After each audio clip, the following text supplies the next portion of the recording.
Blog Talk Radio.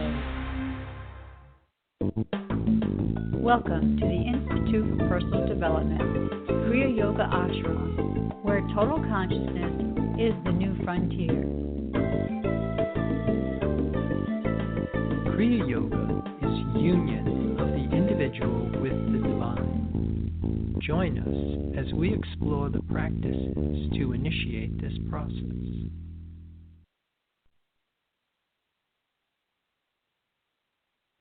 Good morning. Welcome to the Voice of Yoga. Let's talk consciousness. I am your hostess, Lisa Winton, and with me is Kenny Toy, also known as Swami Jayananda, founder of the Institute for Personal Development, located here in Hampton, New Hampshire. Good morning, Swami. Thank you for being here today. How are you? Good morning. I'm doing pretty good today. And how about you? I'm doing pretty good today, thanks. And I want to thank you, listeners, for tuning in. Today on the Voice of Yoga, we will talk about the Great Mother, the Moon. We will look at the archetypal images of the past, cellular memory, manifestation, protection, and nurturance. Yes, the moon symbolizes mother, but it is so much more. Listen as we show how the relationship with an actual parent can be expanded and understood from an inner perspective. We don't have to rewrite our past, just begin looking with new insights. Welcome to the Voice of Yoga. We are talking consciousness. And join our Kriya Yoga Spiritual Advance. Get the light in your soul and become a whole person in the adult stage. So, Swami, just a quick note about Mother's Day. Mother's Day has been celebrated in the United States since the late 1800s, but didn't really become a national holiday until 1910. And moms everywhere have Anna Jarvis to thank for that. In 1907, she began her campaign to honor all mothers, living and deceased. So today, Mother's Day is actually celebrated in 40 countries around the world. But let's talk about the summary that I just reviewed with everybody, and we're going to talk about the symbolism of Mother's Day. Yeah, the whole thing of mother as an archetype, as a central theme universal to each and every one of us. And that's what the moon represents. And so it opens up the concept, and also I think it helps us enormously, especially if we are in a situation maybe where we don't have a mother or an actual parent. And then the other thing is that it can also help us in a situation when we do have an actual parent, because what surrounds us is within us. And I think the more that you start to understand that we are creating our reality, and that karmically we come into an incarnation and we're actually getting exactly what it is that we ordered. So depending on the relationship that you have with your actual parent is an indicator of the karmic pattern that you come in with. These are the lessons that we are here to learn. And by using the outside relationship to give us some insight into this inner dynamic for this archetypal central theme, the moon, and everything that it represents. Because it does represent the principle of manifestation. It's how we put things into form. It's how we give birth to our ideas. And what we'll talk about a little bit is this concept of this rebirthing of our bodies in the life force.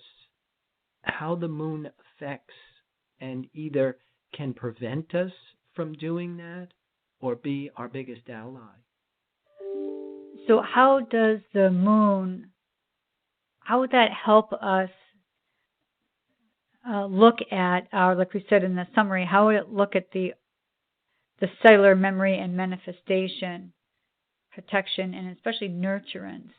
How do we make that connection there? Well, a lot of it is usually established from our early upbringing, that our experience of the moon is going to be really initially experienced by mother. And that could be any image out there that provided you with protection, nurturance, and anything of that nature. And so it might not actually be your parent. For some of us, it could be our father or an aunt or a grandmother, or it could be your neighbor. But what we want to look at is the principles that are involved here. And then, like we said in the opening, what we're really trying to get at is the moon represents our feeling state. And our feeling state is really an important variable. And the more that we understand how our feelings affect how we're creating our reality. Interesting. I find it very interesting when you were talking about that anybody, regardless of your gender and familial role, can actually take the role of mother because of that nurturing principle that we're talking about. And isn't it interesting that, like you were saying, that you don't really need to have the mother physical parent to feel like you have a connection to a mother? Right, and the reason for that is that we're really dealing with this inner image. That reality isn't just the inward movement of light, but it's the outward projection of our images. And it is these archetypal universal principles that we use to shape our reality. If we come into an incarnation with an image that is challenged, then the important thing to understand is that we can change that. We don't have to accept that the way it is. And that's a big part of what I would consider to be the reconciliation of Mother's Day, is to realize how can we go about affecting the change, which ironically is also a huge lunar influence, that the moon rules change. So again, we find ourselves in a situation where if we can live in harmony with our complete surroundings, including the celestial bodies and the moon in this case, that it can really enrich and deepen our lives. Yeah, exactly. Because when we're in harmony with divine law seeking expression, we're in a positive feeling state. So we're experiencing contentment, joy, happiness, bliss, wonder, awe. When we have a positive feeling state, we're closer to the creative principle. So from this vantage point, we have a better chance of getting requests accepted. So, and we have talked about this before in several shows, and always trying to be creative. Like you say, use your creative principles, the creative forces within you to get what you want or to ask for what you want. And so I think it's interesting that we say it once again in this show. It just seems to be this common thread that we do discuss all the time, just this way of trying to be in this positive state 100% of the time. Right. And that whole thing that we teach, that the thing of using your mind, using your creativity, using your imagination, that gives us insight. You can use visualization and you can use affirmations. But the important thing to understand is that you can't just take a positive thought and put it on a negative feeling or a belief.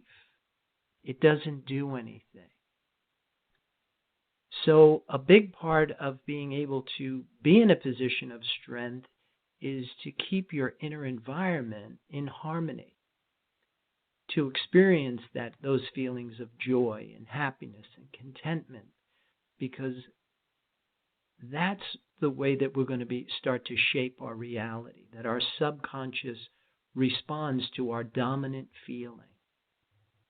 No, I know I have talked about this before in previous shows as well, and that is, I think we have to have the wisdom to understand when we have a negative belief, right? So I guess my question to you is, can you give us an example of what a negative belief might be, and then we try to stamp a positive feeling to it?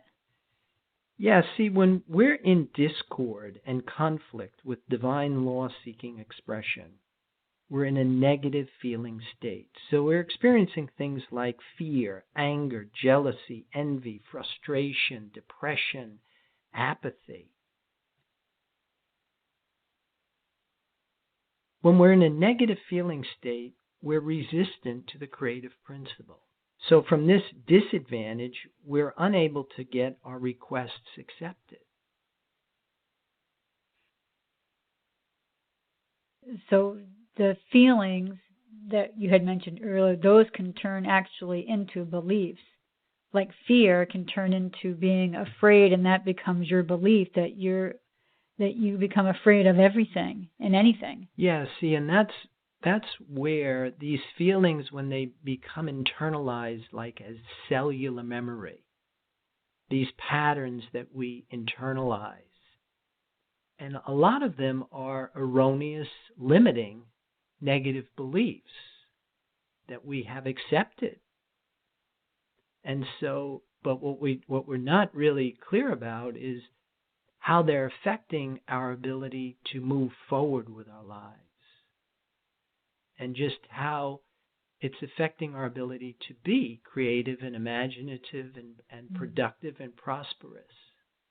Now, would you say that if somebody is at a point and they say to themselves, boy, I need to make a change here, something in my life has to change, that to me would kind of be like the kick in the pants to them, that they may need to make some adjustments to their feeling state, that maybe they are living in this, what you call this negative feeling state. Yeah, and we get into these ruts where I call that we're actually living from an unconscious moon, and that we're repeating ourselves, that we're doing the same thing, we're expecting different returns, and nothing's working out. And in order to get out of that, we really have to activate a conscious moon. And a big part of what we teach in Kriya Yoga, this thing that they call initiation, is designed to do that. That's exactly what it's all about. And what's interesting is that this initiation begins with a separation from Mother, a separation from this pattern that we have. We have to be taught how to do this from somebody who can do it, that it isn't going to happen by itself. There's a big difference between rebellion and separation. Yeah, because we just don't want to just throw our hands up in the air and I'm out of here kind of a thing. I mean, it's a thoughtful process that we go through to make this separation happen. Right, because again, there you are. You're in a negative feeling state, and now you have this intention. But you place this intention on a negative feeling state, you don't go anywhere. And so that becomes even more frustrating and infuriating. Whereas if you go about it in a way that you're able to manage your inner subjective state, and you're able to sustain a harmonized feeling state with divine law-seeking expression, then you're in a position of strength. Right. So we have to get ourselves to that point to understand that's what we need to do. I mean, that is something that has to happen. Right. And apart from what we talk about here, this isn't something that the average person hears. And that's where a lot of what we're doing here is really revolutionary. These are new ideas. Absolutely. This is really a new way of looking at this ancient wisdom, and then it's an application of that. All right, we're gonna hold that thought right there and pause to hear a word from our sponsors. So, listeners, we'll be back with you in a few moments.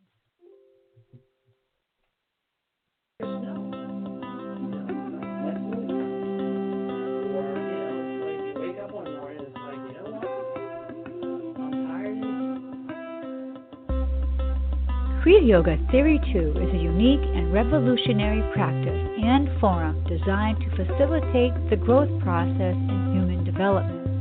Apotheosis is a real experience and has an evidence procedure.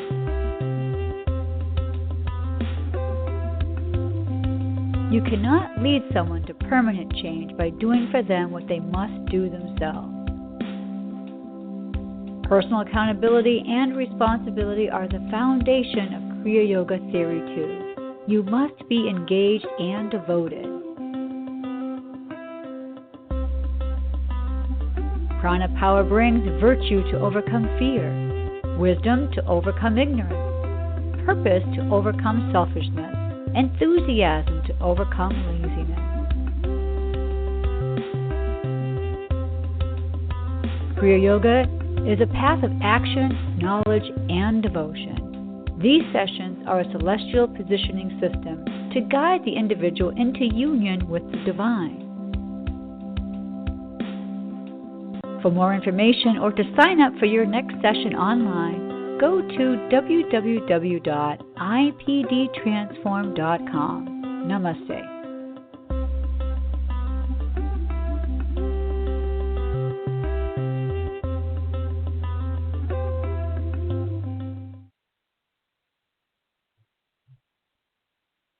And welcome back. For those of you just joining us, you are listening to The Voice of Yoga, and we are talking consciousness.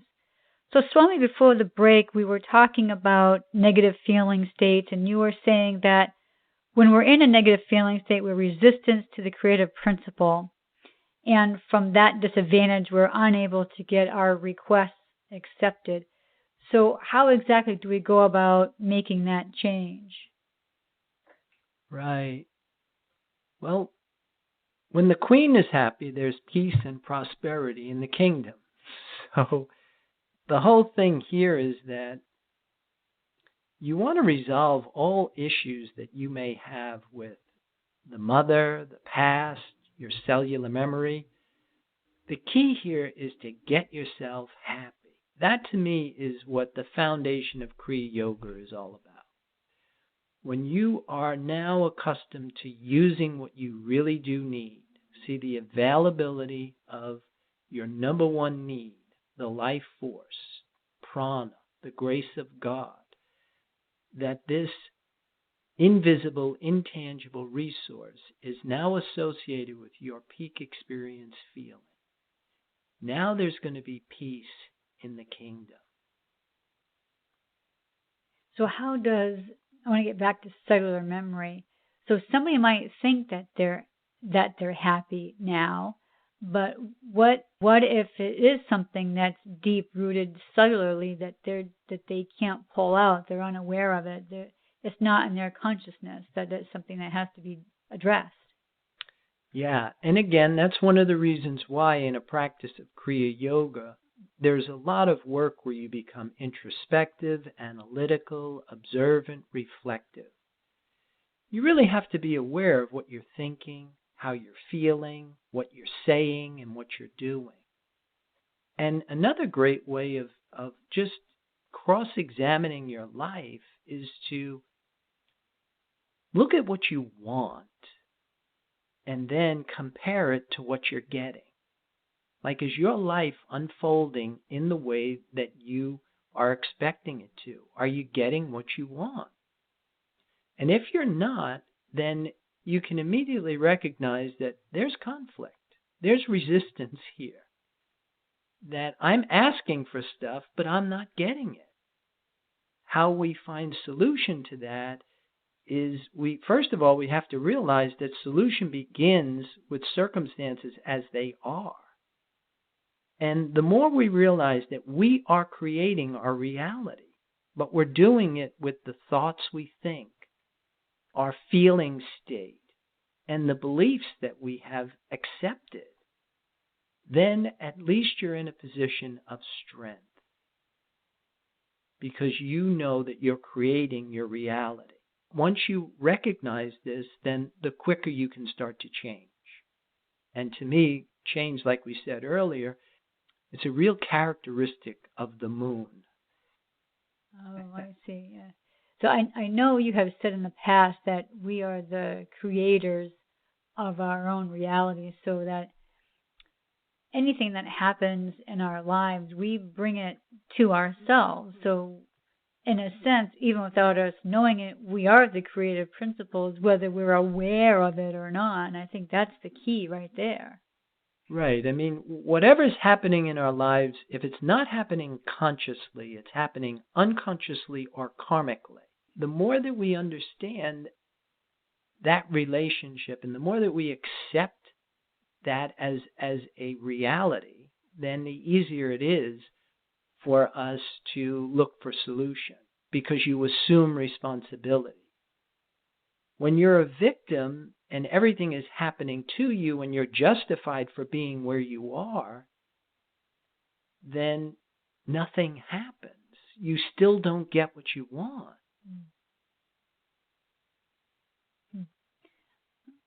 Yeah, right. So then I think you're right where you say that the teachings of Kriya Yoga and going through those processes and procedures would actually help us to figure out, like you said, analyze what's going on so that you can or we can make these changes.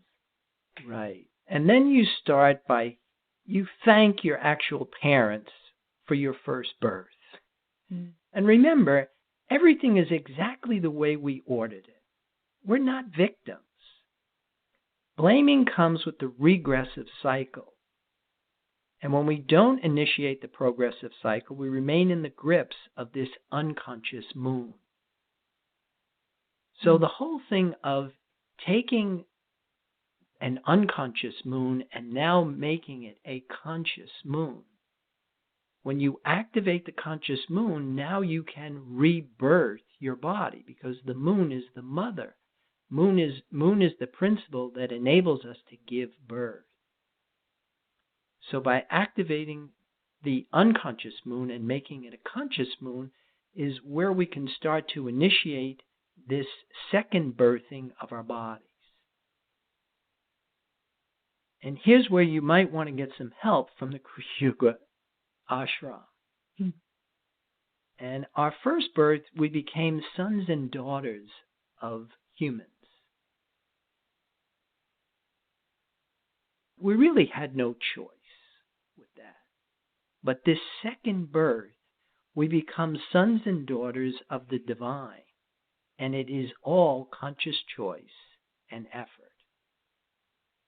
I know we had talked about a little bit on Thursday night at the Theory 2 class that we had talked about the differences between sons of man and sons of God and what our interpretations of that are. And you had a really good way of explaining that to us. Could you share that with our listeners? Yeah, that's kind of like what I just said now. That our first birth made us sons of men. And what that, of course, that's not a very politically correct way of saying it, but that's the way they used to say it. That we were sons or daughters of men.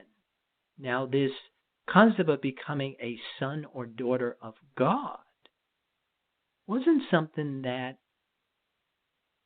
you were either born that way or not. That this second birth was something that we could initiate, that it was a choice.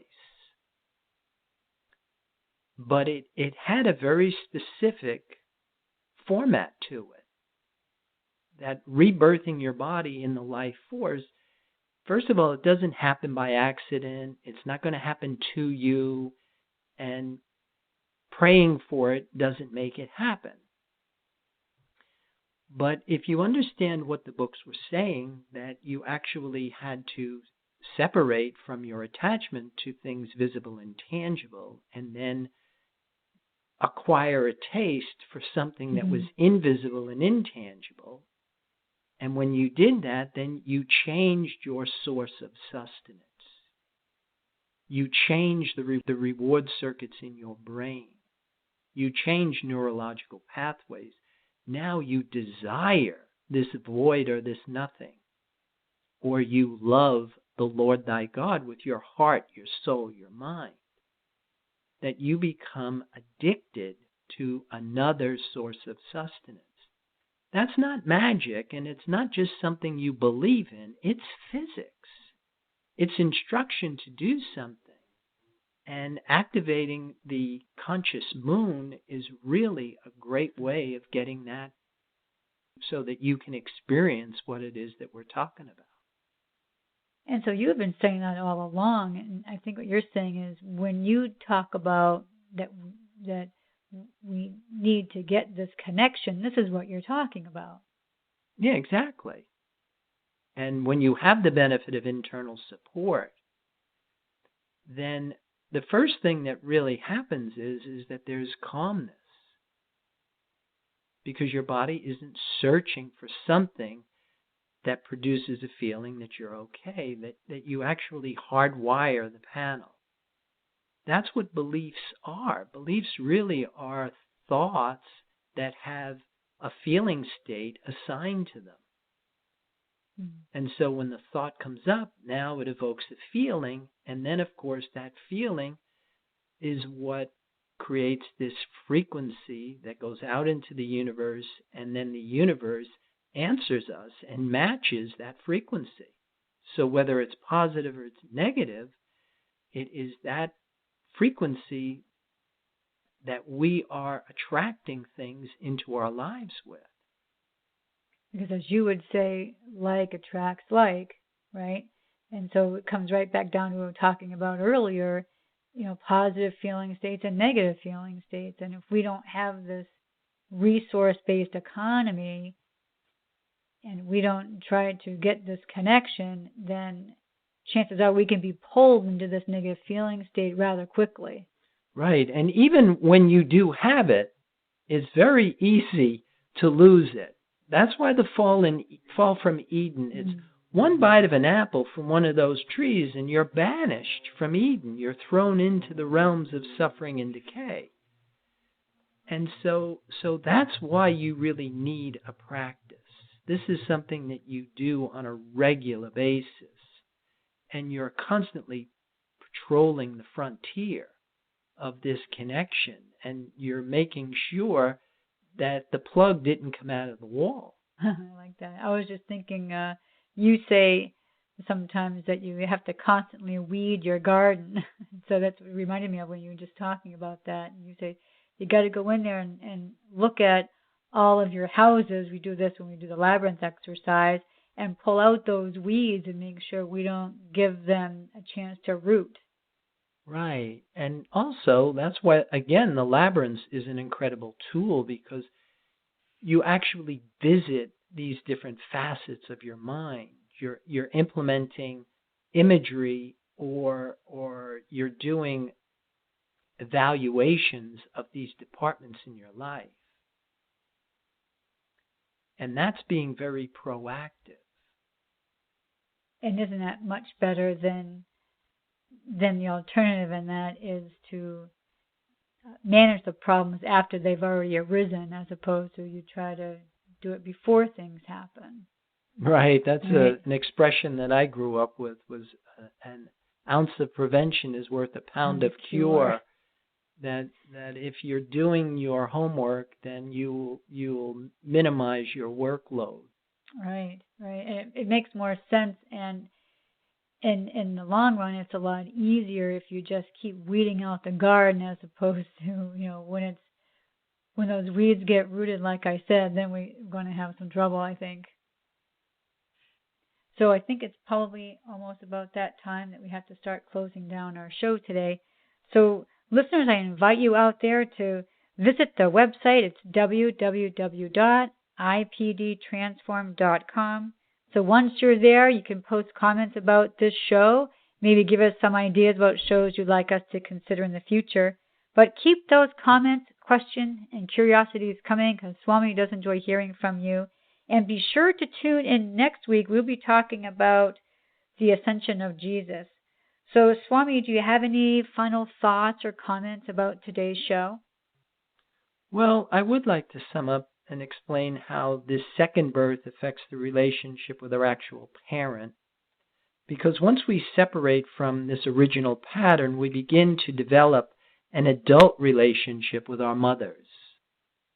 And from that vantage point, there's no more control dramas, there's no more blaming or manipulation, that adults have the capacity for unconditional giving. And I would like to wish everybody a belated Happy Mother's Day. And with that, namaste. And thank you for listening to our program, The Voice of Yoga. This is Lisa Winton, along with Swami Jayananda, signing off. Have a wonderful Kriya Yoga kind of day. Namaste.